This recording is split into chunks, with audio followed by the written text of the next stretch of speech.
Have you ever wondered why you can brush your teeth every single day without fail, but you can't stick to journaling, meditation, or that workout routine past week 2? You're not alone. Millions of people start new habits with the best intentions. But a few days in, motivation fades, frustration sets in, and before they know it, they're back to square one. The truth? It's not about willpower. It's not even about motivation. According to Stanford professor Dr. Andrew Huberman, it's about how your brain is wired and how it fights against new behaviors unless they're aligned with how it works best. And best-selling author James Clear adds something powerful to this. You don't rise to the level of your goals. You fall to the level of your systems. So if your system is broken, your habits won't stick, no matter how much you want them to. Now let's bust one of the biggest myths in personal development. It takes 21 days to form a habit. No. Research from the University College London, confirmed by Huberman himself, shows it can take anywhere from 18 to 254 days, depending on the behavior, your mindset, and your environment. But here's the good news. There is a blueprint. If you understand the friction points inside your brain and apply small, science-backed strategies, you can build habits that actually last. In this video, you're going to discover the real reason why your brain resists new habits, how to use your brain's natural rhythm to lock in behavior, why some habits click and others crash, and how tiny shifts in action can literally rewire your identity. This isn't about hacks or hype. It's about aligning your mind, body, and actions to work as one. Let's explore how to make your habits stick, not for 21 days, but for life. Let's get something straight. You're not lazy. You're not broken. And no, you don't lack discipline. What you're really up against is something Dr. Andrew Huberman calls limbic friction. This is your brain's way of pushing back when it senses too much resistance. It's the mental drag you feel when you want to meditate, go for a run, or write in a journal, but instead, you scroll your phone or stare at the wall. Huberman explains that limbic friction comes from two places. Either your mind is too agitated, like anxiety or stress, or it's too low on energy, like fatigue or burnout.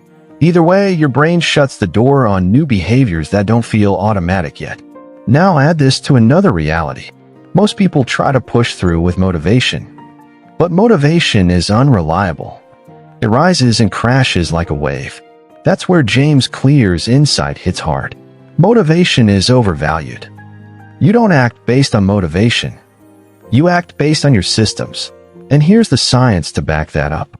In 2010, a study from University College London, the one Huberman often cites, followed over 90 people building new habits. The results? It didn't take 21 days. It took anywhere from 18 to 254 days to form a single habit, depending on the behavior and the individual. Why such a wide range? Because habit formation isn't just about how often you repeat something.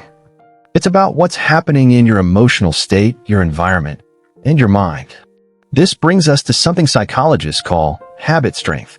It's the combination of how much resistance you feel, like limbic friction, and how tightly the habit is tied to a specific time, place, or cue. The stronger the association, the easier it becomes. The weaker the system, the faster it falls apart. B.J. Fogg, behavior scientist at Stanford, teaches something similar in his tiny habits method. He says, start small. So small, it's impossible to fail. You don't start with 30 minutes of meditation. You start with one deep breath after brushing your teeth. That's how you bypass limbic friction.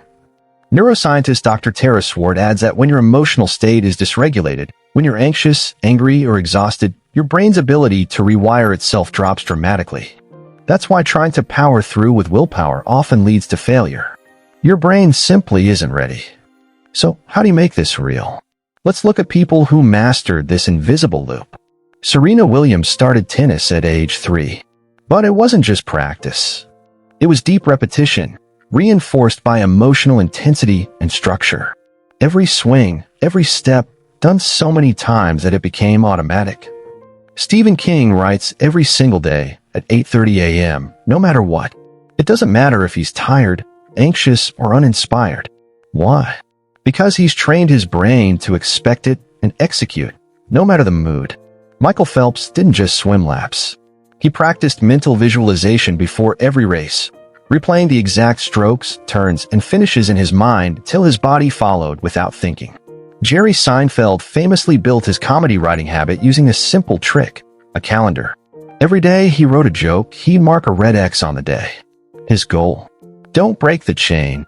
This visual system made habit strength real and rewarding. And then there's David Goggins, former Navy SEAL and ultramarathon runner, who openly talks about how he used brutal consistency to overpower his mental resistance. He doesn't sugarcoat it. Habits aren't supposed to be easy. But if you repeat them through the friction long enough, they eventually stop pushing back. Now pause and ask yourself, what's one habit you tried to build in the last year and gave up on? Was it tied to a strong system? Or were you relying on motivation? Was your emotional state working against you? Anxiety, fatigue, overwhelm? If so, that's not failure. That's just biology doing its job. Once you see it that way, you stop blaming yourself, and you start building systems that actually work with your mind, not against it.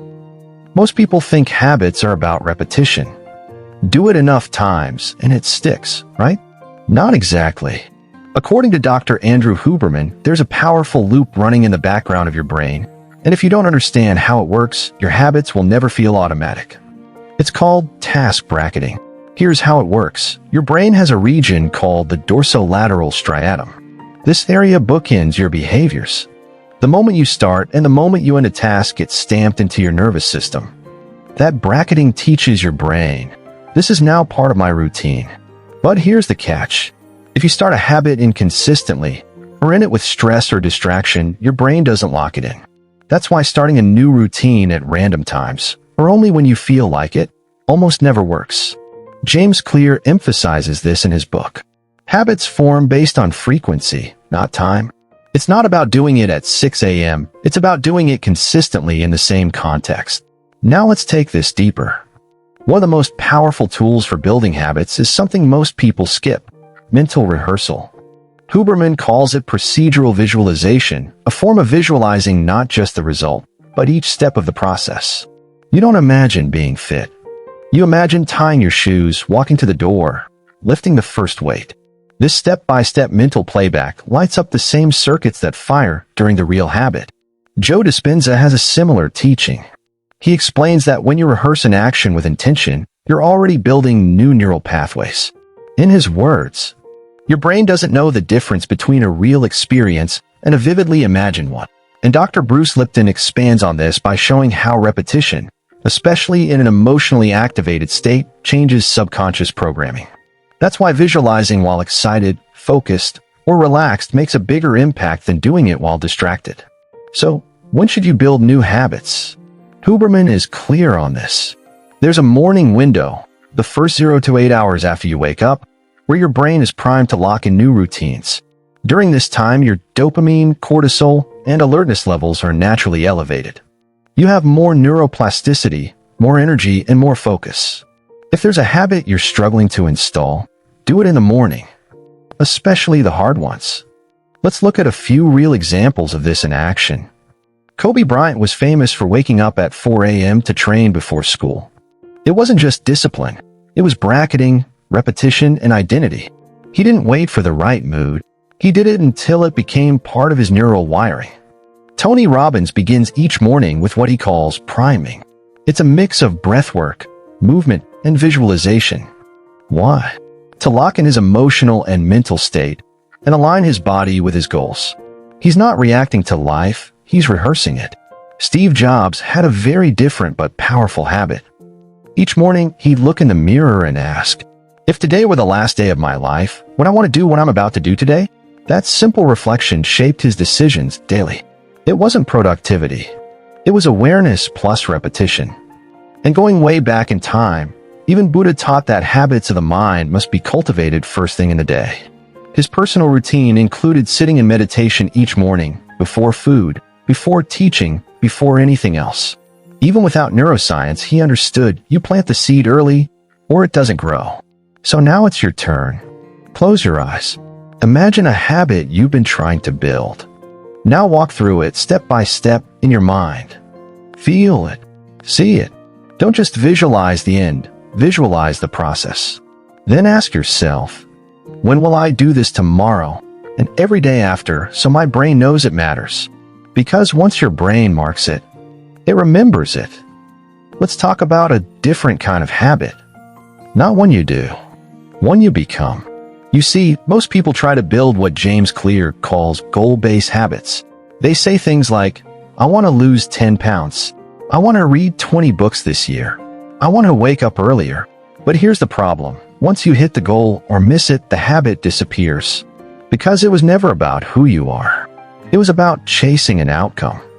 Clear explains that the real power comes when your habits are tied to your identity. Not, I want to run, but I'm the kind of person who runs every morning. Not, I want to write a book, but I'm a writer.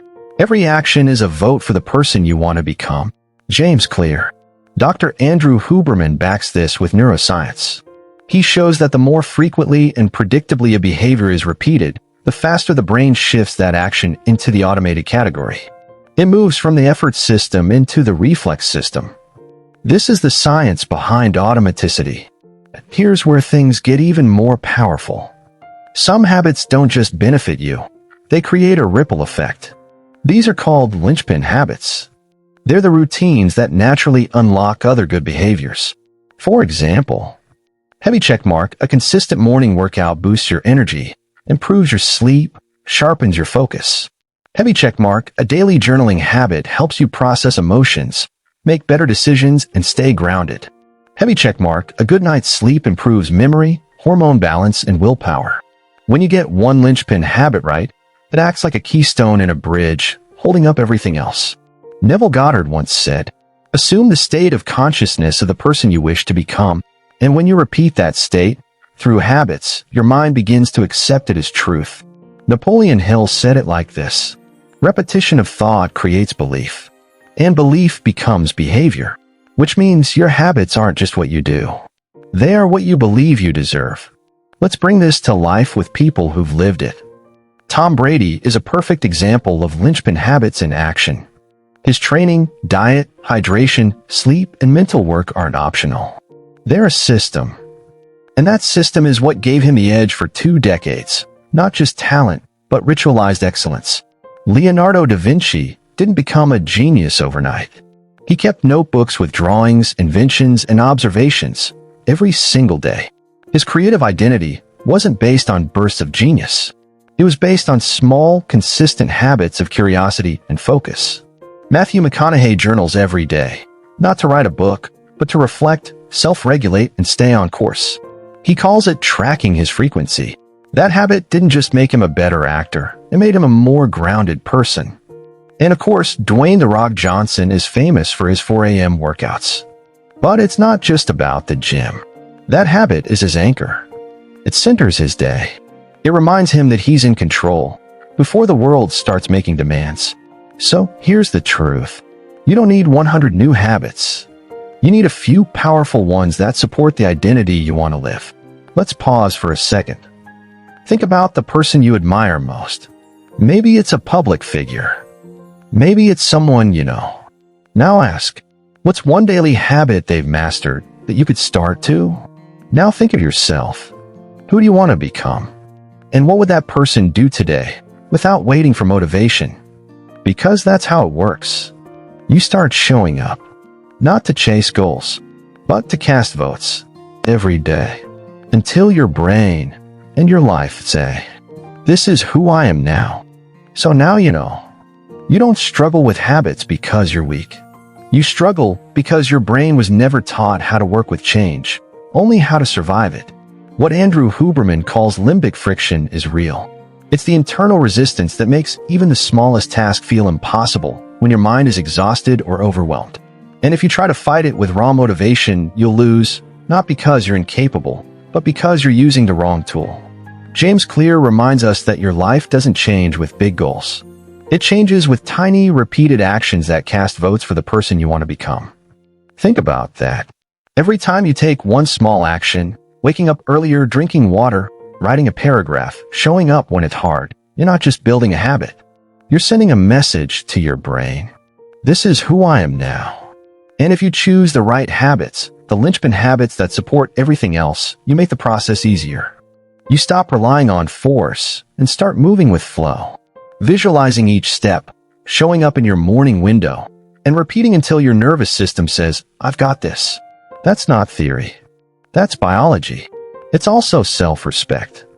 Because real transformation isn't loud. It's quiet. It's not about one giant leap. It's about showing up for yourself when no one's watching.